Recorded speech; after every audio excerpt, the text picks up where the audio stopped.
যদি কোনো বিষয়ের বিবরণ আমার আপনার সামনে তুলে দেওয়া হয়, যদি আমি স্বচক্ষে ওই জিনিসটা না দেখি কিন্তু বিবরণ যদি বিস্তারিতভাবে আমার আপনার সামনে দেওয়া হয়, ওই জিনিসটা আমার চোখে ভাসে, ঠিক কিনা ভাই? ঠিক তদ্রূপভাবে রাসূলকে তো আমরা কেউ দেখি নাই, দেখছি ভাই? দেখি নাই। কিন্তু রাসূলের বিবরণ যদি দেওয়া হয়, রাসূল কেমন ছিলেন, রাসূল দেখতে কেমন, রাসূলের চোখ কেমন, রাসূলের কান কেমন, রাসূল লম্বা কতটুকু ছিলেন, সেই বিষয়গুলো যদি আপনাদের সামনে তুলে ধরা হয়, তাহলে যদি আমি ফিকির করি রাসূলকে মহব্বত নিয়ে রাসূলের প্রতি ভালোবাসা নিয়ে, তাহলে রাসূলের চেহারাটা আমার আপনার চোখে ভাসবে কিনা? ভাসবে। আল্লাহ তাআলার হাবিব রাসূল করিম সাল্লাল্লাহু আলাইহি ওয়াসাল্লাম কেমন ছিলেন? বুখারী শরীফের একটি হাদিস হযরত আনাস ইবনে মালিক রাদিয়াল্লাহু তাআলা থেকে বর্ণিত। তিনি বলেন, عن أنس بن مالك رضي الله تعالى عنه قال يصف النبي صلى الله عليه وسلم كان ربعة من القوم। আনাস ইবনে মালিক রাসূলের বিবরণ দিতে গিয়ে রাসূল কেমন ছিলেন তিনি সেই বিষয়টা বর্ণনা করতে গিয়ে বলেন, কানা রাবআতাম মিনাল কওম। আল্লাহ তাআলার হাবিব তিনি সমাজের মাঝে, মানুষের মাঝে মাঝারি ধরনের ছিলেন। লাইসা বিত্তাবিলিল বাইন ওয়ালা বিল কাসীর। রাসূল অধিক লম্বা ছিলেন না, আবার অনেক খাটো ছিলেন না। সুবহানাল্লাহ। রাসূল অতিরিক্ত লম্বাও ছিলেন না, আবার কি ছিলেন না, খাটো ছিলেন না। মানে সমাজের মধ্যে, সমাজের লোকদের সাথে, সাহাবী কেরামের সাথে যখন উঠা বসা করতেন, তিনি সবার মাঝে একদম মাঝারি ধরনের ছিলেন। কিন্তু মাঝারি ধরনের থাকলো সবার মাঝে রাসূল করিম সাল্লাল্লাহু আলাইহি সাল্লামকে সবচেয়ে সুন্দর দেখা যেত। সুবহানাল্লাহ। লাইসা বিত্তাবিলিল বাইন ওয়ালা বিল কাসীর।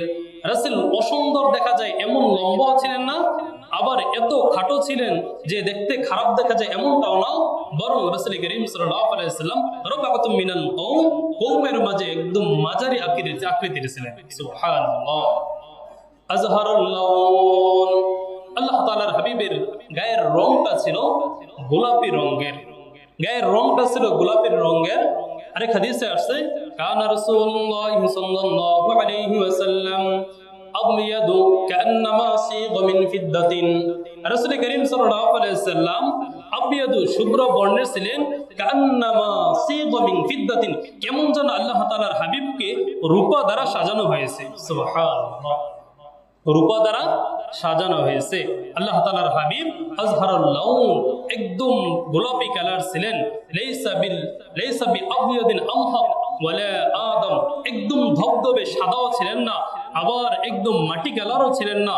কেমন যেন এমন এক শুভ্রতা ছিল রাসূল করিম সাল্লাল্লাহু আলাইহি সাল্লাম, রক্তিম আকারে একদম চমৎকার ধরনের গোলাপি কালার রং ছিলেন। সুবহানাল্লাহ। আল্লাহ তাআলার হাবিবের গায়ের রংটা এমন ছিল।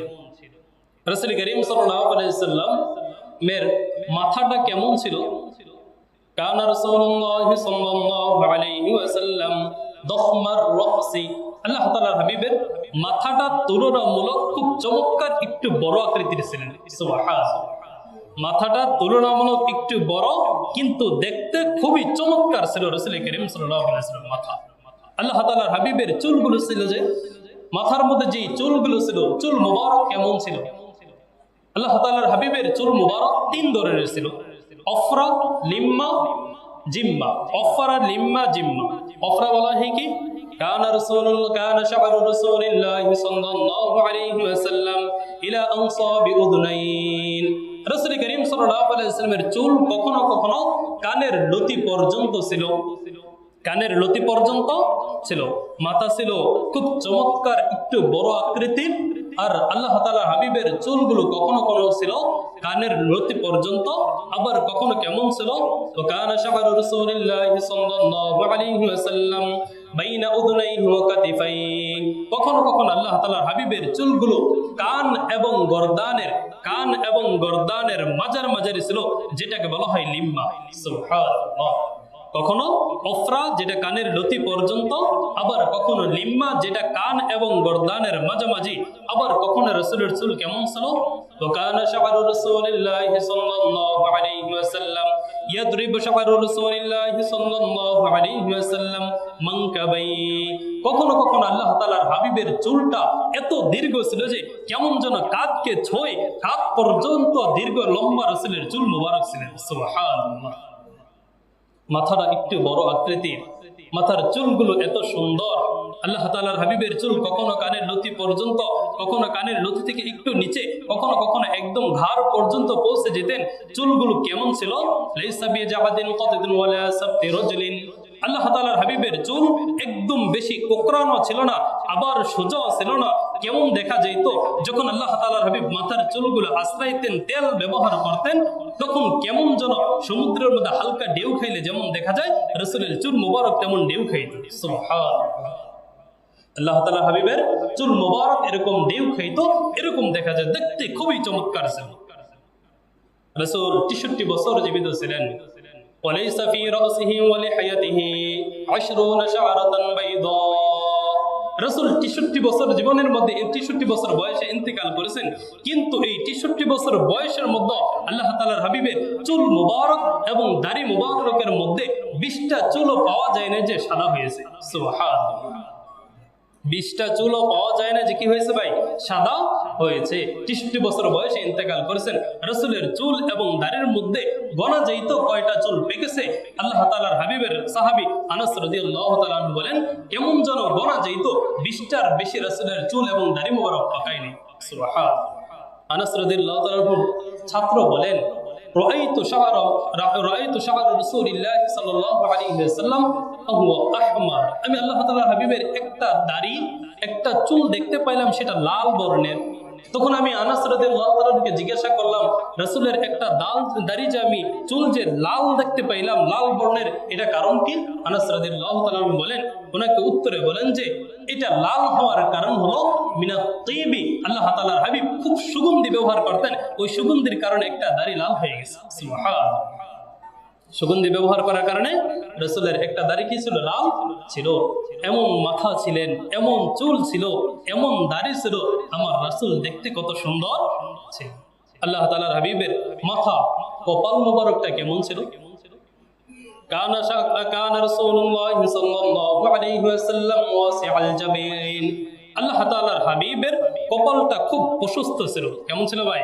কপালটা খুব প্রশস্ত ছিল। ভুরুগুলো কেমন ছিল? আজাজ্জাল হাওয়াজিব, ভুরুগুলো খুব ঘন ছিল। মিন গায়রি করনিন, দুই ভুরুর মাঝে একটা ফাঁকা ছিল। ওয়া বাইনাহুমা ইরকুন, এবং দুই ভুরুর মাঝে রাসূল করিম সাল্লাল্লাহু আলাইহি সাল্লামের দুই ভুরুর মাঝে একটা রগ ছিল। ইয়াদুরুহুল গদব, যখন রাসূল একটু রাগ করতেন ওই রগটা ফুলে যেত। সুবহানাল্লাহ। ভুরুগুলো একদম ঘন ছিল, দুই ভুরুর মাঝে ফাঁকা ছিল। ওবাইনাহুমা ইরকুন, দুই ভুরুর মাঝামাঝি একটা রগ ছিল। ওই রগটা যখন রাসূল কখনো রাগ করতেন, ইয়াদুরুহুল গদব, রাগের সময় ওই ভুরুটা, ওই রগটা আল্লাহ তাআলার হাবিবের একটু ফুলে যেত। সুবহানাল্লাহ। আল্লাহ তাআলার হাবিবের ভুরু এমন ছিল, কপাল এমন ছিল, চক্ষু মুবারক কেমন ছিল? আল্লাহ তাআলার হাবিবের চক্ষু মুবারক ছিল। কানা রাসূলুল্লাহি সাল্লাল্লাহু আলাইহি ওয়াসাল্লাম আশকালাল আইন। আল্লাহ তাআলার হাবিবের চোখ মুবারক এত সবুজ, এত সুন্দর ছিল, এই চোখের পাশে একটুখানি লাল ছাপ ছিল। সুবহানাল্লাহ। আজিমাল আইনাইন, ডাগর ডাগর চোখের অধিকারী ছিলেন। চোখের মধ্যে হালকা পাশে একটু লাল ছিল, লাল দোরাকাটা একটা ছাপ ছিল, এবং আজিমাল আইন, ডাগর ডাগর চোখের অধিকারী ছিলেন আমার হাবিব। আর কেমন ছিলেন? আদাজাল আইনাইন, রাসূলের চোখের মনিটা একদম কুচকুচে কালো ছিল। সুবহানাল্লাহ। এত সুন্দর ছিল আমার রাসূলের চক্ষু মুবারক, এত সুন্দর ছিল আমার রাসূলের দেহ মুবারক, এত সুন্দর ছিল আমার রাসূলের চুল মুবারক। আল্লাহ তাআলার হাবিবের নাক মুবারক কেমন ছিল? আল্লাহ তাআলার হাবিবের নাক মুবারক কেমন ছিল?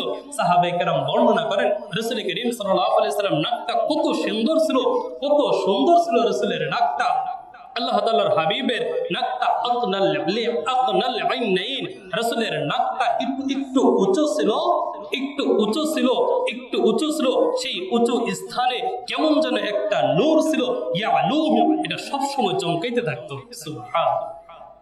রাসূলের নাক মোবারকটা একটু উঁচু ছিল, এবং এই নাকের উপরে একটা নূর ছিল, ইয়ালুহু, ওই নূরটা সব সময় চমকাইতে থাকতো। সুবহানাল্লাহ।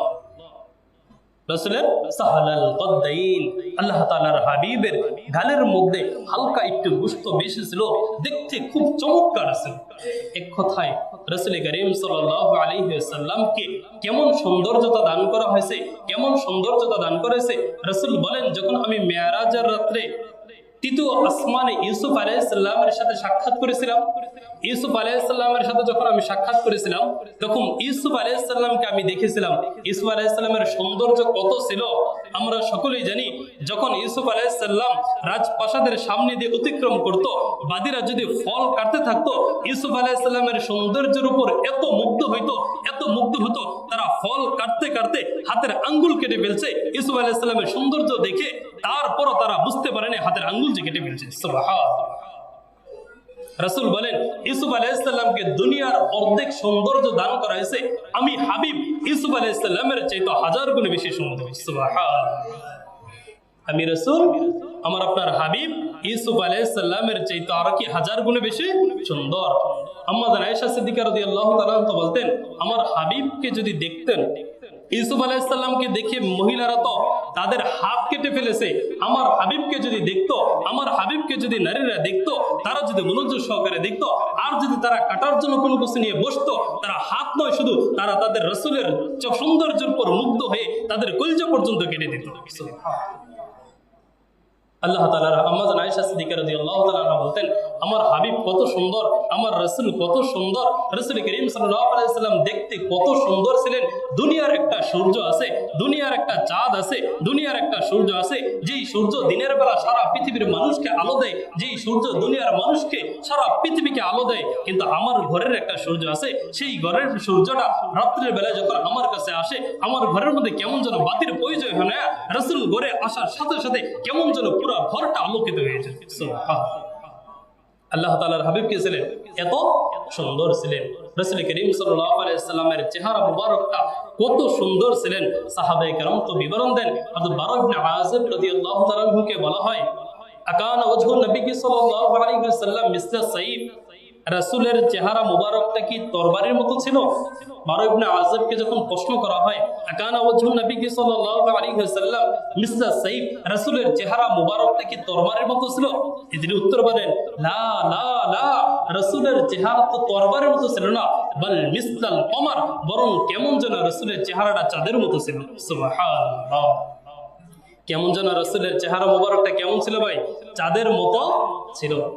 আমরা ছোট ছোট বাচ্চাদেরকে অনেক ক্ষেত্রে সুন্দর বাচ্চাদেরকে দেখলে বলি না যে বাচ্চাটা দেখতে চাঁদের মতো, একটা চাঁদের টুকরা বলা হয় কিনা ভাই? বলা হয়। ছোট বাচ্চা যখন আমরা দেখি, বাচ্চাটা মাশাআল্লাহ দেখতে কেমন একদম চাঁদের টুকরা, দেখতে কেমন যেন একদম চাঁদের টুকরা। সাহাবে কেরাম রাসূলকে যখন দেখতেন, তারাও উদাহরণ দিতেন। রাসূলের 40 বছর বয়সে দেখছেন, 50 বছর বয়সে রাসূলকে দেখছেন, 60 বছর 63 বছর বয়সে রাসূলকে দেখে তারা বলতো, আমার হাবিব দেখতে কেমন যেন চাঁদের টুকরা। সুবহানাল্লাহ। হযরত কাব ইবনে মালিক রাদিয়াল্লাহু তাআলা তার সন্তান আব্দুল্লাহ রাদিয়াল্লাহু তাআলা বর্ণনা করেন, আমার পিতা এবং আমার পিতার সাথে আরো 2 জন সাহাবী তাবুক যুদ্ধের মধ্যে অংশগ্রহণ না করে তারা মদিনার মধ্যে অবস্থান করেন। যখন রাসূল করিম সাল্লাল্লাহু আলাইহি ওয়াসাল্লাম তাবুক যুদ্ধ থেকে প্রত্যাবর্তন করে সাহাবায়ে কেরামকে নিয়ে, রাসূল তাদেরকে ডাক দেন, তোমরা কেন তাবুক যুদ্ধের মধ্যে অংশগ্রহণ করনি? কাব ইবনে মালিক সহ আরো 2 জন 3 সাহাবী, তাদেরকে রাসূল বলেন, তোমরা কেন তাবুক যুদ্ধের মধ্যে অংশগ্রহণ করনি? মুনাফিকরা এক একজন এক এক ধরনের ওজর পেশ করে, মিথ্যা অজুহাত দিয়ে রাসূল করিম সাল্লাল্লাহু আলাইহি ওয়াসাল্লামের কাছ থেকে চলে যান। কিন্তু 3 সাহাবী তারা সত্য কথা বলে, ইয়া রাসূলুল্লাহ, আমরা বিনা কারণেই তাবুক যুদ্ধে অংশগ্রহণ করি নাই, আমরা যুদ্ধে যাই নাই আপনার সাথে। তখন রাসূল করিম সাল্লাল্লাহু আলাইহি ওয়াসাল্লাম তাদের সাথে কথা বলা বন্ধ করে দিলেন। সাহাবায়ে কেরামকে বললেন, তোমরা তাদের সাথে কথা বলবে না, তোমরা তাদের সাথে কথা বলবে না। আল্লাহ পাক রব্বুল আলামিন তাদের সাথে কথা বলা সাহাবায়ে কেরামও বন্ধ করে দিয়েছেন, রাসূলও বন্ধ করে দিয়েছেন। তারা যখন মসজিদে নববীর মধ্যে আসতো, তারা মসজিদের এক কোণার মধ্যে বসে থাকতো, রাসূলও তাদের দিকে ফিরে তাকান না, সাহাবায়ে কেরামও তাদের সাথে কোনো কথা বলেন না। তাদের উপর কেমন যেন দুনিয়াটা একদম সংকীর্ণ হয়ে গেছে। আল্লাহ পাক রব্বুল আলামিন তারা যখন এই পরিস্থিতি দেখলেন, তারা আল্লাহ তাআলার কাছে এত কান্নাকাটি করলেন, এত দোয়া করলেন, এত পরিমাণ দোয়া করলেন। এই 3 সাহাবী সাথে সাথে আল্লাহ তাআলা তাদের তওবা কবুল করে আল্লাহ তাআলা আয়াত নাযিল করে দিলেন ওয়া আলা সালাসাতিল্লাযীনা খুলিফু হাত্তা দাকাত আলাইহিমুল আরদু ইলা আখিরিল আয়া। আল্লাহ তাআলা তাদের তওবা কবুলের ব্যাপারে আয়াত নাযিল করে দিলেন। আয়াত নাযিল করার পর তারা খুশিতে আনন্দে আত্মহারা হয়ে কাব ইবনে মালিক বলেন, আমি রাসূল করিম সাল্লাল্লাহু আলাইহি ওয়াসাল্লামের কাছে দৌড়ে গেলাম যে আমার ব্যাপারে আমাদের ব্যাপারে আল্লাহ তাআলা আয়াত নাযিল করে দিয়েছেন, আমাদেরকে ক্ষমার ঘোষণা করে দিয়েছেন। এতদিন পর্যন্ত রাসূল আমাদের সাথে কথা বলেন নাই, রাসূল আমাদের দিকে ফিরেও তাকান নাই, সাহাবায়ে কেরাম আমাদের দিকে ফিরেও তাকান নাই। কেমন একটা পরিস্থিতি ছিল, কেমন যেন মনে চাইছিল মাটি ফেটে যাক, আমরা মাটির নিচে চলে যাই। যখন রাসূলের উপর আয়াত নাযিল হলো, আমাদেরকে আল্লাহ তাআলা ক্ষমা করে দিলেন, দৌড়ে আমি রাসূলের কাছে গেলাম। ফালাম্মা সাল্লামতু আলা রাসূলিল্লাহি সাল্লাল্লাহু আলাইহি ওয়াসাল্লাম وهو يبرق وجهه من السرور। আমি দৌড়ে রাসূলের কাছে গিয়ে যখন রাসূলকে সালাম দিলাম, আর রাসূল তো জানেন আমার ব্যাপারে ক্ষমার কি করেছে, আয়াত নাযিল হয়েছে। রাসূলকে এতদিন আমার সাথে কথা বলেন নাই, আমি যখনই রাসূলকে দৌড়ে গিয়ে রাসূলকে সালাম দিলাম, সালাম দেওয়ার সাথে সাথে وهو يبرق وجهه من السرور, রাসূল আনন্দে হেসে দিলেন। সুবহানাল্লাহ। আমাকে দেখে আমার সালামের শব্দ শুনে রাসূল আনন্দে হেসে দিলেন, আল্লাহ তাআলার হাবিব হেসে দিলেন। ওয়াকানা ওয়াজহু রাসূলিল্লাহি সাল্লাল্লাহু আলাইহি ওয়াসাল্লাম সুররুহু ইস্তানার ওয়াজহুহু। রাসূল যখন আনন্দে খুশি হতেন, আনন্দিত হতেন, তখন আল্লাহ তাআলার হাবিবের চেহারাটা একদম ঝলমল ঝলমল করতেন।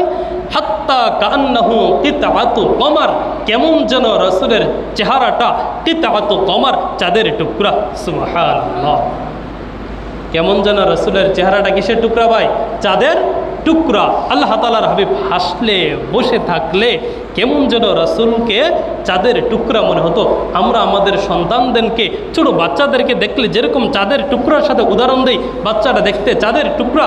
রাসূলের 50 বছর বয়সে, 60 বছর বয়সও রাসূলকে সাহাবায়ে কেরাম দেখে বলতেন কি, আমার হাবিব কান্নাহু কিতাআতু কমার, কেমন যেন আমার রাসূল চাঁদের টুকরা। সুবহানাল্লাহ।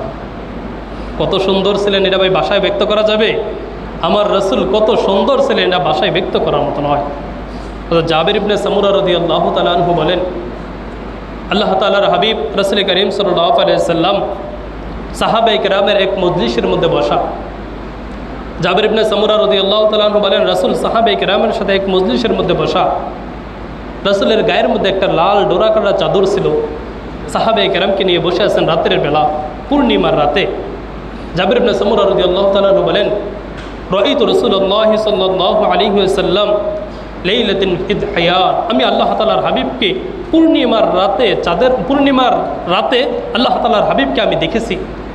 পূর্ণিমার রাতে যখন আমি আল্লাহ তাআলার হাবিবকে দেখি সাহাবায়ে কেরামের মাঝখানে বসা, লাল ডোরাকাদুর চাদর পরে। ফাজআলতু আনজুর ইলা রাসূলিল্লাহি সাল্লাল্লাহু আলাইহি ওয়াসাল্লাম ওয়া ইলাল কমার। আমি একবার চাঁদের দিকে তাকাই, আবার রাসূলের দিকে তাকাই। আমি একবার চাঁদের দিকে তাকাই, আরেকবার রাসূলের দিকে তাকাই। পূর্ণিমার চাঁদ দেখতে কত সুন্দর, ভাষায় ব্যক্ত করা যাবে ভাই? না, সবার একটা আগ্রহ পূর্ণিমার চাঁদে দেখা। যে ফাজআলতু আনজুর ইলা রাসূলিল্লাহি সাল্লাল্লাহু আলাইহি ওয়াসাল্লাম ওয়া ইলাল কমার। আমি একবার চাঁদের দিকে তাকাই, আবার রাসূলের দিকে তাকাই, একবার চাঁদের দিকে তাকাই, একবার রাসূলের দিকে তাকাই। ওয়া আলাইহি হুল্লাতুল হামরা। রাসূলের গায়ের মধ্যে ছিল একটা লাল ডোরাকাদুর চাদর, লাল ডোরাকাটা চাদর রাসূল গায়ে আবৃত করে বসে আছেন সাহাবায়ে কেরামের মাঝখানে। আমি যখন এইভাবে একবার চাঁদের দিকে তাকাই, আবার রাসূলের দিকে তাকাই, ওয়া হুয়া আহসানু ইনদি মিনাল কমার। রবের কসম করে বলতে পারি, আমার কাছে চাঁদের চাইতে আরো বেশি আমার হাবিবকে সুন্দর মনে হয়েছে। আমার কাছে চাঁদের চাইতে বেশি আরো সুন্দর আমার হাবিবকে, রাসূলকে মনে হয়েছে। তাহলে আমার আপনার হাবিব রাসূল করিম সাল্লাল্লাহু আলাইহি ওয়াসাল্লাম কত সুন্দর ছিলেন, এটা কি ভাই ভাষায় ব্যক্ত করা যায়? না। একটু চক্ষুটা বন্ধ করে আমরা যদি চিন্তা ফিকির করি, আমার রাসূল দেখতে কেমন ছিলেন। রাসূল করিম সাল্লাল্লাহু আলাইহি ওয়াসাল্লাম অতি লম্বাও ছিলেন না, আবার খাটোও ছিলেন না, মাঝারি ধরনের ছিল। রাসূল করিম সাল্লাল্লাহু আলাইহি ওয়াসাল্লামের গায়ের রংটা ছিল গোলাপ আকৃতির। আল্লাহ তাআলার হাবিবের কপালটা ছিল প্রশস্ত। রাসূল করিম সাল্লাল্লাহু আলাইহি ওয়াসাল্লামের চোখের ভুরুগুলো ছিল ঘন, দুই ভুরুর মাঝখানে একটা রগ ছিল, যেই রগটা ইয়াদুররুহুল গদব, রাগের সময় ফুলে যেত। আল্লাহ তাআলার হাবিবের চক্ষুগুলো ছিল ডাগর ডাগর, চোখের মনি ভুঁড়িটা ছিল কালো, রাসূলের নাকটা ছিল একটু উঁচু, নাকের উপরে একটু শুভ্রতা ছিল, কান্নাহু ইয়ালু, এটা সর্বদা চমকাইতে থাকতেন। আল্লাহ তাআলার হাবিবের গাল মোবারক একটু স্বাভাবিকভাবে গোশত বেশি ছিল, রাসূলকে দেখতে চাঁদের মতো মনে হইতো, এই রাসূলকে দেখতে চাঁদের চাইতে আরও বেশি সুন্দর মনে হইতো। এরকমভাবে যদি আমি রাসূলকে ফিকির করি, রাসূলের চেহারা মোবারক নিয়ে চিন্তা ফিকির করি, রাসূলের ঘটনা আঁকড়ে নিয়ে চিন্তা ফিকির করি, রাসূলের চেহারা আমার আপনার চোখে ভাসবে কিনা ভাই? অবশ্যই বাসবে। এই ফিকির, এই চিন্তা নিয়ে যদি আপনি রাসূলের উপর দুরূদ পড়েন, রাসূলের উপর দুরূদ পড়েন, রাসূলের উপর দুরূদ পড়েন, আর যদি আপনার এই বিশ্বাস, এই ভালোবাসা থাকে, আমি রাসূলকে স্বপ্নে দেখব, আমি রাসূলকে স্বপ্নে দেখব, কসম করে বলতে পারি, রবের কসম করে বলতে পারি, আপনি মহাব্বত নিয়ে দুরূদ পড়বেন, রাসূলের উপর যত দুরূদ পড়বেন আর রাসূলকে দেখার উদ্দেশ্যে যে আপনি দুরূদ পড়েন, রবের কসম করে বলতে পারবি একদিন দেখবেন আপনার স্বপ্নে আবার আপনার হাবিব আপনার সামনে এসে উপস্থিত। আমার আপনার হাবিব আপনার সামনে এসে কি ভাই উপস্থিত। আর রাসূলের আকৃতি শয়তান কি করতে পারে না, ধারণ করতে পারে না। দুনিয়ার সমস্ত মানুষের আকৃতি যদিও ধারণ করতে পারে, রাসূল বলেন শয়তান আমার আকৃতি দেখতে পারে, আমার আকৃতি ধারণ করতে পারে না। মান রাআনি ফিল মানাম, যেই ব্যক্তি স্বপ্নে আমাকে দেখলো, ফাকান্নাহু রাআনি, সে কেমন যেন আমাকেই দেখেছে। সুবহানাল্লাহ। যেই ব্যক্তি স্বপ্নে আমাকে দেখছে, সে কেমন যেন আমাকেই দেখছে, সে কেননা আমার আকৃতি শয়তান কি করতে পারে না ভাই, ধারণ করতে পারে না। আপনি স্বপ্নে রাসূলকে দেখছেন মানে রাসূলকেই দেখছেন, অন্য কোনো কিছুই না। যখন আপনি কোনো সময় কোনোভাবে কোনো কারণে দেখছেন যে রাসূল দেখছেন, একজন ব্যক্তিকে স্বপ্নে দেখছেন, সেটা রাসূল মনে হইতেছে, স্বপ্নে আপনার কাছে দৃঢ় বিশ্বাস হচ্ছে এটা রাসূল, নির্দ্বিধায় নিঃসংকোচে, আপনি কারো কাছে ব্যাখ্যারও প্রয়োজন নেই, কোনো ওলামায়ে কেরামের কাছে যাওয়ারও মনোনয়নের দরকার নেই, আপনি এটা বিশ্বাস করে দেবেন। আপনি কাকে দেখছেন ভাই? রাসূলকে। আপনি কাকে দেখছেন? রাসূলকে। আর যেই ব্যক্তি রাসূলকে দেখবে, মান রাআনি ফিল মানাম, যে আমাকে রাসূল বলেন যে আমাকে স্বপ্নে দেখবে, ওয়াজাবাত লাহুল জান্নাহ, আমার ওই উম্মতের জন্য জান্নাতটা ওয়াজিব হয়ে যায়। সুবহানাল্লাহ। আমার ওই উম্মতের জন্য জান্নাতটা কি হয়ে যায়? ওয়াজিব হয়ে যায়। তাহলে রাসূলকে আমরা স্বপ্নে দেখতে চাই তো ভাই? সবাই দেখতে চাই তো? রাসূলের যেই বিবরণটা দিছি আমরা মনোযোগ সহকারে শুনছি না, রাসূল দেখতে কেমন ছিল এটা নিয়ে চিন্তা ফিকির করবেন। আর রাসূলকে দেখার উদ্দেশ্যে সবচাইতে বড় যে আমলটা করবেন, রাসূলের উপর কি পড়বেন? দুরূদ পাঠ করবেন। কি পাঠ করবেন ভাই? দুরূদ পাঠ করবেন। বসে আছেন, অবসর আছেন, ঘরে আছেন, শুয়ে আছেন, হাঁটতেছেন, সর্বহালতে সব সময় রাসূলের উপরে দুরূদের আমলটা করবেন। দুরূদ ইব্রাহিম বড় দুরূদ পাঠ করতে হবে না, সাল্লাল্লাহু আলাইহি ওয়াসাল্লাম, সাল্লাল্লাহু আলাইহি ওয়াসাল্লাম, সাল্লাল্লাহু আলাইহি ওয়াসাল্লাম, এতটুক যদি আমল করতে পারে রাসূলকে স্বপ্নে দেখার উদ্দেশ্যে, দেখবেন একদিন রাসূল আমার আপনার স্বপ্নে হাজির। সুবহানাল্লাহ।